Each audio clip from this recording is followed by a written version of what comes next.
All right, so welcome everybody to the second session of the Geometry Labs United seminar. We are excited to welcome Laura Taalman from James Madison University for today's talk. Hi. Well, I want to start this talk the way I start all my classes, which is by making everybody say hello. So that's why I have you in this view. So if you could turn your camera on just for a minute to say hello. If your faculty, say hello with one hand, and if you're undergraduate, say hello with two, so I know who is who. So hi.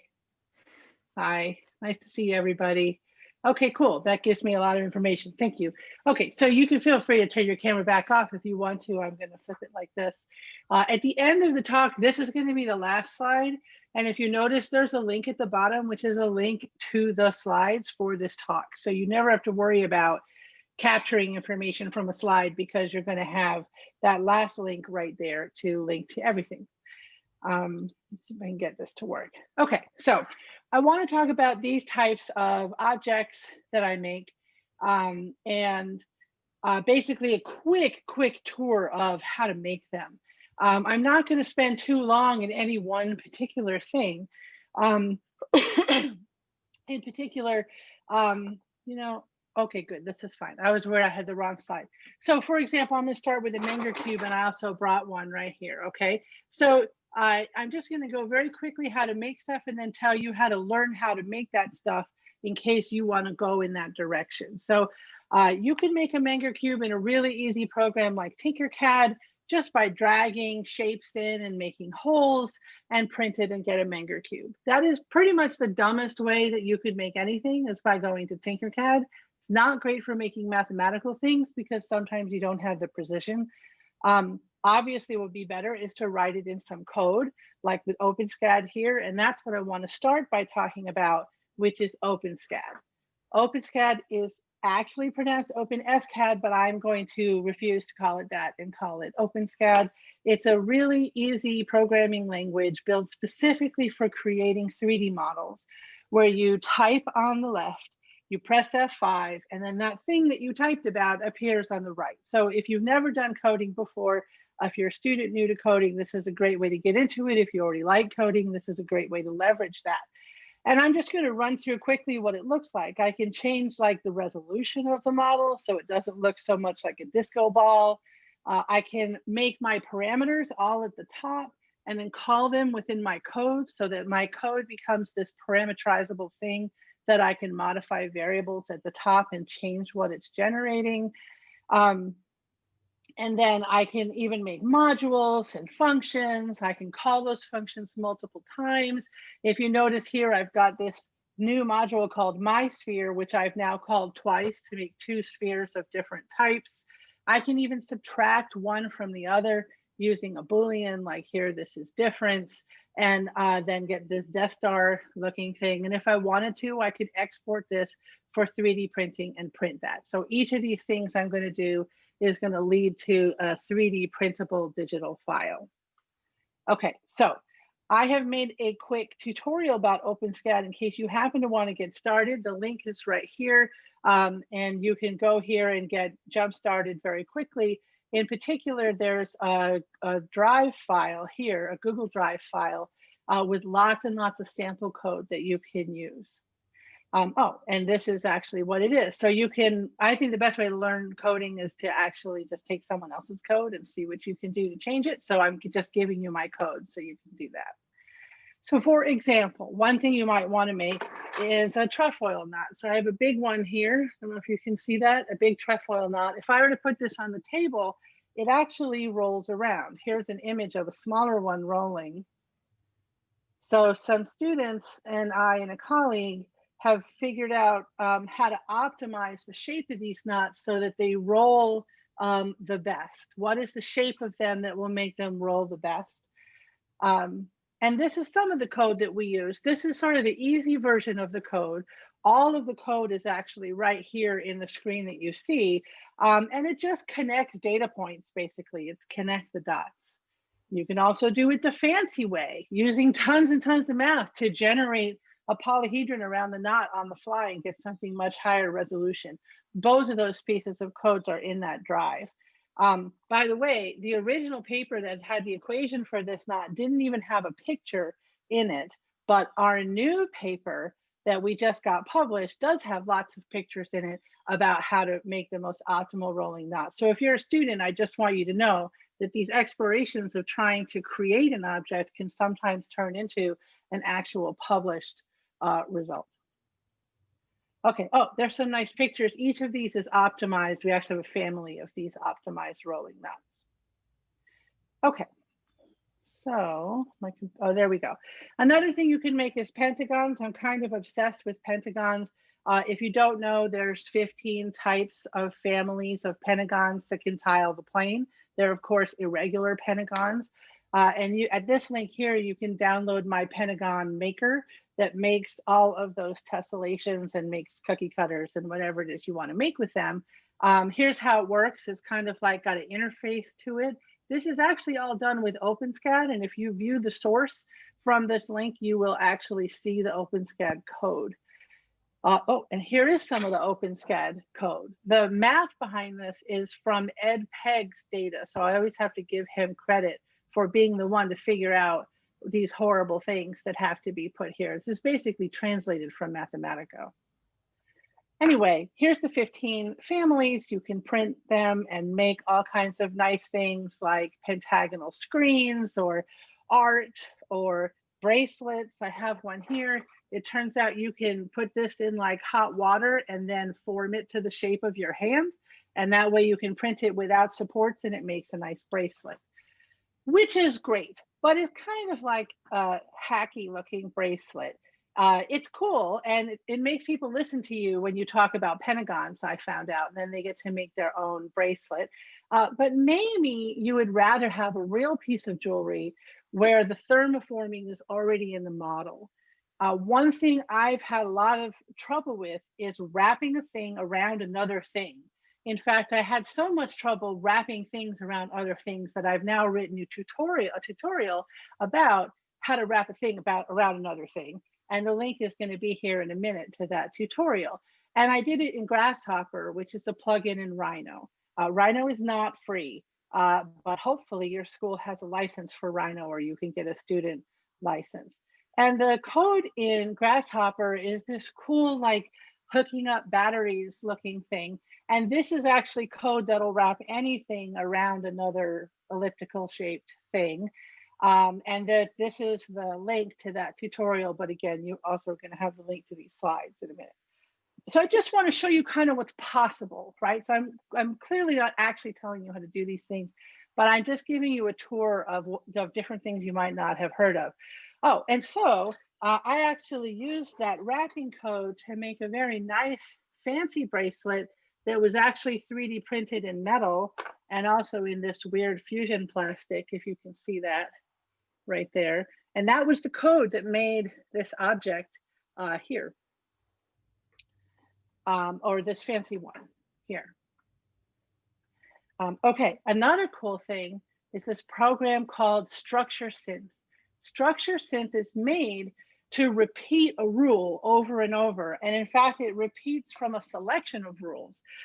So here you can see all this program does is repeat rule 1 20 times, rotating around the z-axis by 18 degrees each time. Rule 1 is defined right here, but you'll notice it's also defined here and here and here and here. It's defined a whole bunch of times. That's because what Structure Synth does is it applies rule 1 by selecting randomly from your definitions of rule 1 weighted by these weights. So here, it's mostly going to be this one down here that's weighted 60 that basically takes a sphere and then I think it scales it, moves it, and then rotates it in space. And that makes like a tentacle arm, right? But because it doesn't follow that same procedure every time, you don't get a nice regular like corkscrew. You get something that's messed up in kind of random ways, and each tentacle is different. A really great way to sneak organic shapes into just some easy code. This is all the code right here. There isn't more code than this. So if you actually want to make this, you can use Mesh Mixer to inset the base. The model is a disaster and you need Make Printable to fix it. I've written a blog post about this if you want to see, but if you think about it, it's a whole bunch of spheres with really bad internal geometry all on top of each other, like thousands of spheres. So it's not a happy thing. It has a lot of triangles. If you want to print that somewhere, you will have to reduce the number of triangles. Mesh Lab is one thing that you can use to do that. And again, I've got tutorials for all of these at the end, and I'm just showing you like kind of how the process is for some of these. In Shapeways, which is where I got this printed, you can't have any piece be too small for the material I was using. So I actually had to redesign the piece because the little ends were too small. But in the end, it was 3D printed in porcelain. I have it right here. It is like my favorite thing. It is so awesome. And like I never could have made this like with my hands, but I could make this with code, which I think is just the coolest thing. Shapeways doesn't print in porcelain anymore, so I never get to bring this with me to talks because I'm afraid it will break. So I'm super excited to be able to show it in this talk.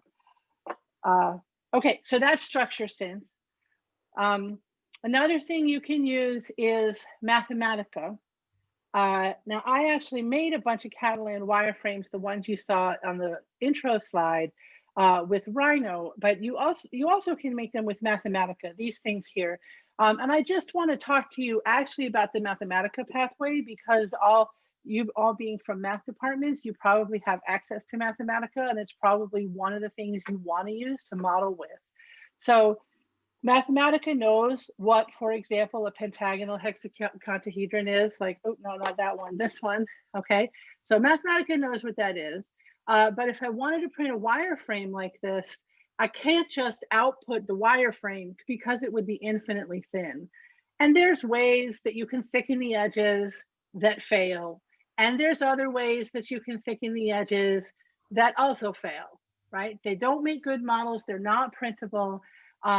It's very difficult to get to the wireframe stage in Mathematica, but the vertex data is in there and you can get it out and use it in something else. So you can export an STL of the solid version and put it in something else. So the reason I'm showing you this pathway is I want to tell you about Topmod, which is this great 3D modeling software whose buttons are all these objects at the top. It's clearly made for mathematicians, this software. And with this, if you play around long enough, you can get rid of extraneous edges and manage to make a wireframe of the thickness you want if you play around with it. And then that's actually how I make these, is by Topmod. That's one of the ways I can make those. So if you're using Mathematica, sometimes it's only the beginning of your journey and not your whole journey, I guess, is what I'm telling you. Here's another one. I like to print a lot of knots. You may know the software NotPlot, which you can use to examine sort of knots that have, you can shrink them into other knots and look at whole families of knots. But if you notice, there's a special ingredient here of tiers for this model that we'll be discussing. So the Perco Pair is two knots that people thought were different knots, and actually they were published in many, many reference books as separate knots. And then Kenneth Perco in 1973 actually discovered that those two knots were the same knot. You could morph one knot into the other without tearing it or breaking it, which is kind of a great embarrassment, which is why I really love this story that happened. So I'm kind of obsessed with the Perco Pair. So I made this model that, and this is too fragile even to bring from the other room to here, that's kind of like a static animation of the one knot moving to the other knot. So Perco A is the red knot and Perco B is the purple knot. And then you're actually seeing the deformation happen in this model. It's extremely fragile. Kenneth Perco actually purchased one of these and complained to me how it breaks if you drop it on the floor. So I felt very bad about that because it's kind of an expensive model. I couldn't afford to just send him another one. But anyway, it's a very nice model. My favorite version of the Perco knot is this one that's kind of halfway in between that rainbow transition that I've made with all these spiky things for no reason, just because it's awesome and it's so big. It's really big. This is one of my favorite things that I have made. And this thing was made, a lot of the magic of this thing was printing with dissolvable or breakaway support material. So this is a picture of that. It's actually constructed as a model that would definitely require some kind of special support material to print accurately. That's why it's spiky. I was trying to do something that would break normal support material. Uh-oh, it doesn't want to click forward anymore. Oh, there we go. But this happened. It fell on the floor because of this cat who pushed it onto the floor. It took me like 6 days to print that thing. And then I came in the room once and it was on the floor. So I reprinted it with breakaway support. And I just wanted to show you quickly what a badly named thing breakaway support is.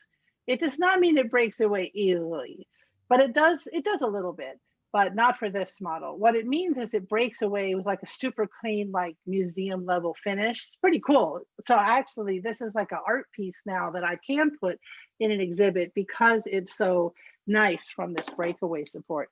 This is just a tiny piece of the 3-day cleanup process from that monster. He also does not come with me on talks and traveling. So I'm really excited that I will just show him one more time that he could be here today because it's so cool. Anyway, that's also made with Topmod. Topmod is what allowed me to make the spikes. And I was only allowed to make the spikes because the original mesh on the knot was in quads instead of triangles because of the way I happened to make it. And so because it was in quads and they were arranged in such a nice way, the way it came out of Knotplot was why I could make this happen in Topmod. So a lot of times your design is highly influenced by what you even can do in different software. Oh, by the way, this is the other one has actually, the one that I have here in my house is my second one because my first one also got dropped on the floor and it's very sad. And that's what happened to it. Okay, so I have 2 more that I want to show you just really quickly, just so you can see the other kinds of things that can be done. Oh no, this is the last one. This is the very last thing that, that I've worked on recently with Evelyn Sander, who I know is on this call. And also Steve Lucas here at JMU. And we just got a paper about this published that's going to appear in the notices in December, which I'm really excited about printing these chaotic attractors. These are just some of the examples. The 2 ones with the colorful background were printed at Shapeways, and the gray background one was printed on a Formlabs resin printer in-house. The reason that we studied these chaotic attractors in the first place was we came up with an algorithm for creating a mesh that could capture both high and low curvature areas in a good way. And that's actually what the paper is about. It's hard to see in this picture, but you can definitely see that the model itself has some very high curvature areas and some much lower curvature areas. And depending on which algorithm you use to construct the triangulation around it, you get different results. Anyway, this is the paper that's coming out in the notices. That was done with MATLAB and also a second method in Mathematica and also some mesh mixer. Oh, and OpenSCAD also. All of which I'm going to give you a link to now. So here are a whole bunch of tutorials. Again, you will be able to click on these. If you go to the link for the talk, you'll be able to click on this and click on any of those links, and they'll get you started with different types of design software and show you like what can you even make in different design software so that depending on what you want to make, you can pick the one that might actually work for you. Almost all my stuff is free on Thingiverse at this link. If you just feel like printing stuff out, that's the link. I have a blog that apparently during a pandemic, it's kind of hard to post on your blog. So I haven't posted a lot recently, but hopefully I will again. And then you can read how some of these models are made. And oh, that's all. There's the link at the bottom that you need in order to see all the other links. Thanks. That's my 20 minutes, I think. All right, thank you very much. Let's thank Laura. Do we have any questions or comments?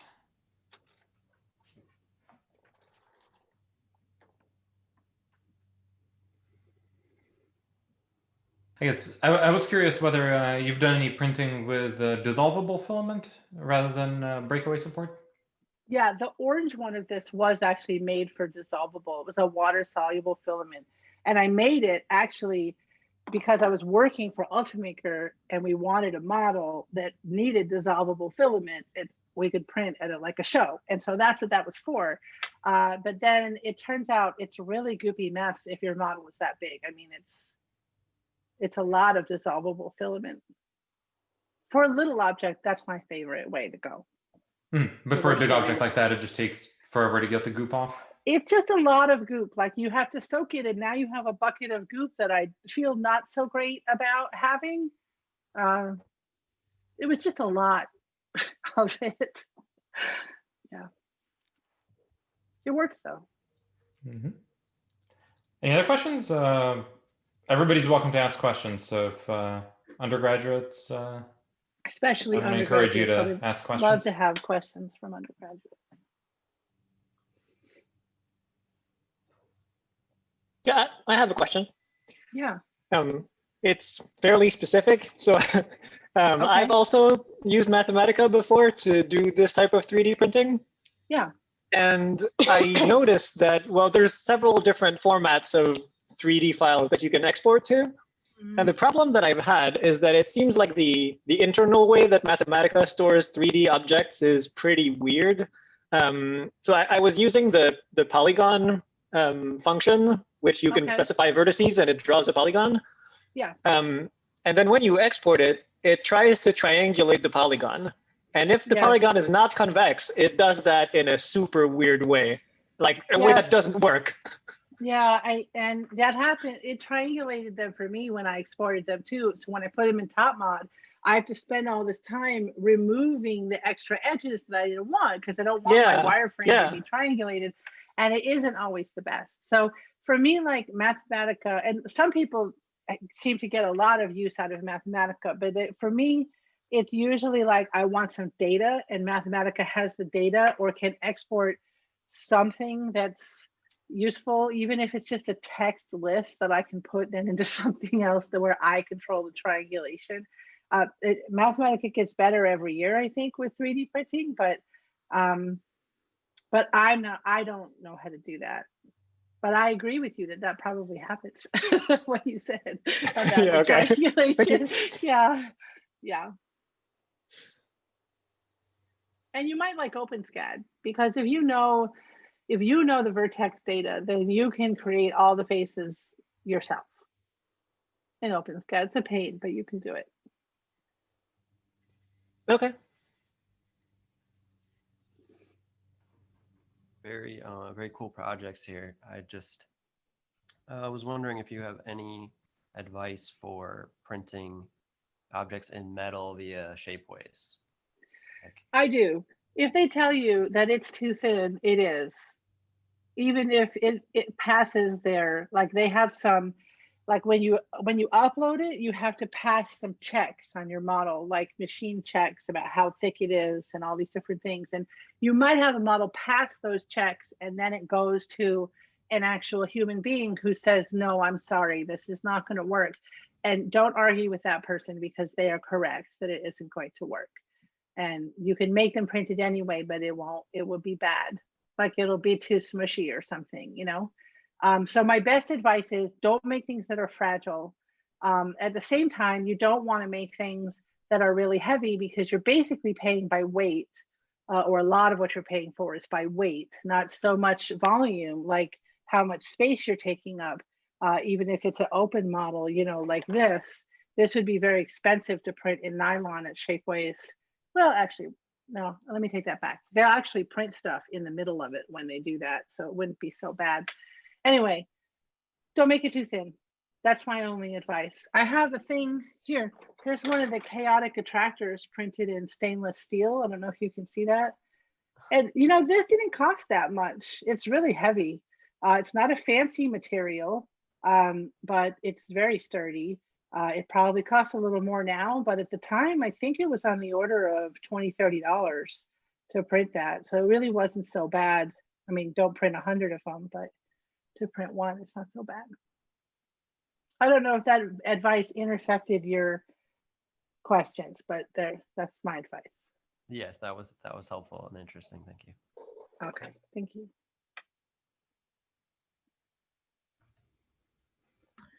Hi, really cool stuff. Hey.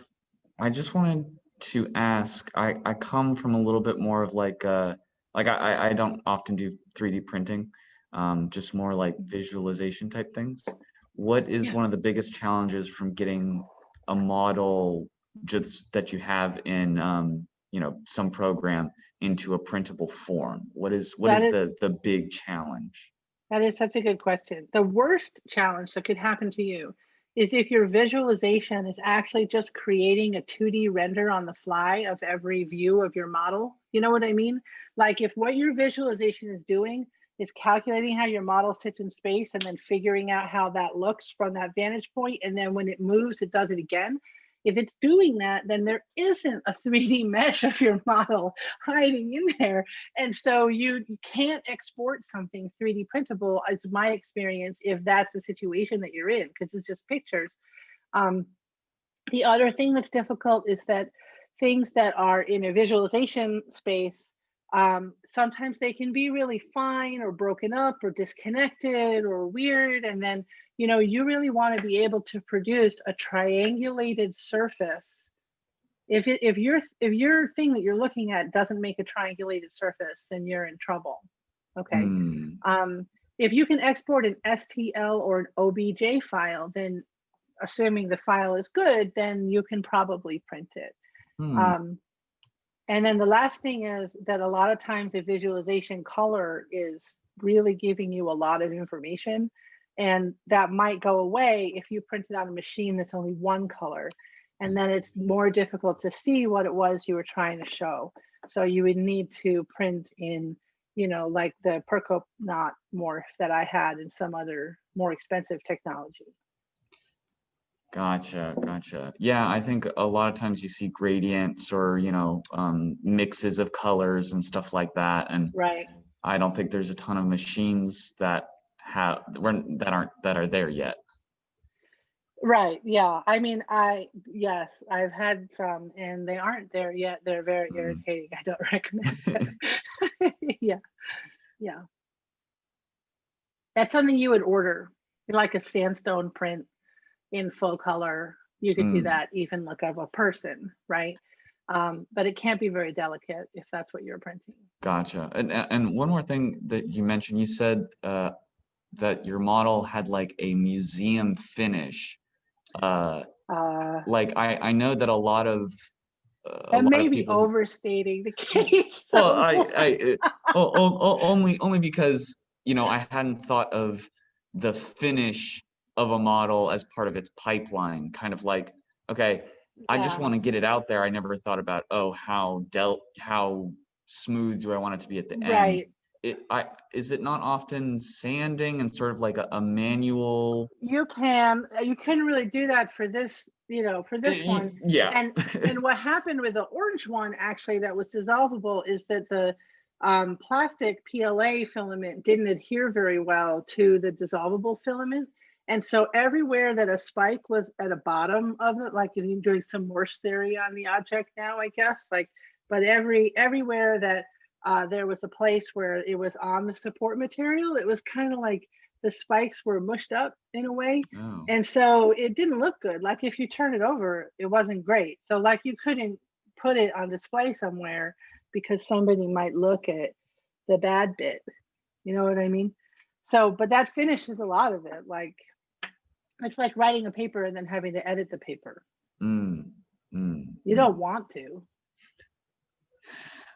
but it's got to look nice. But it's got to look nice. Yeah. Yeah. But I think that museum quality finish was an overstatement. I would like to walk that back and say that it looks good. Thank you. That was all I had for my question. Okay. All right, so I think at this point I want to encourage everybody to switch over to GatherTown. We're going to Okay. try that out. It's an environment. If you click on the link where you can walk around and interact with other people and the environment. If you turn on your video and audio there, then it will automatically turn it on when you get close to another person. So we can All right. dynamically form smaller groups if we like, or we can all have a big conversation. Maybe in the space, once you find it, maybe we can encourage the undergraduates, if they would like to chat separately together around, let's see, maybe at the coffee table at the top left, we can make that the undergraduate area. But of course, you guys are welcome to go anywhere you like. And then maybe the faculty, if we want to have a separate faculty conversation, maybe we can go into one of the conference rooms. All right, so I'll see you there, and I'll end the recording here. Okay. Thank you.